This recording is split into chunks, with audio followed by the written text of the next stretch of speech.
Hi friends, ഞാൻ ടോമി കുര്യപ്പള്ളി. ഇന്ന് ശനിയാഴ്ച. ഇന്ന് കൊടുക്കുന്ന ഭക്ഷണം ചോറ്, കുമ്പളങ്ങച്ചാറ്,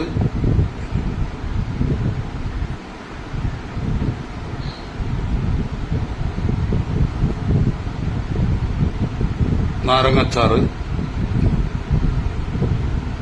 അച്ചിങ്ങക്കായ,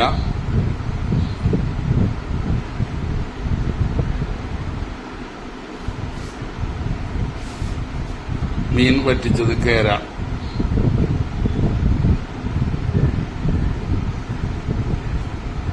ക്യാബേജ് ഉപ്പേരി. ഈ വീഡിയോ ഇഷ്ടമായാൽ ഷെയർ ചെയ്യുക, ലൈക്ക് ചെയ്യുക, സബ്സ്ക്രൈബ് ചെയ്യാം. സബ്സ്ക്രൈബേഴ്സ് എനിക്ക് കുറവാണ്, 500 ആയിട്ടില്ല, ഇനി കുറച്ചും കൂടി ഉണ്ട്. അപ്പോൾ എല്ലാവരും പ്ലീസ് ഒന്ന് സബ്സ്ക്രൈബ് ചെയ്യാം. Okay, thank you, by.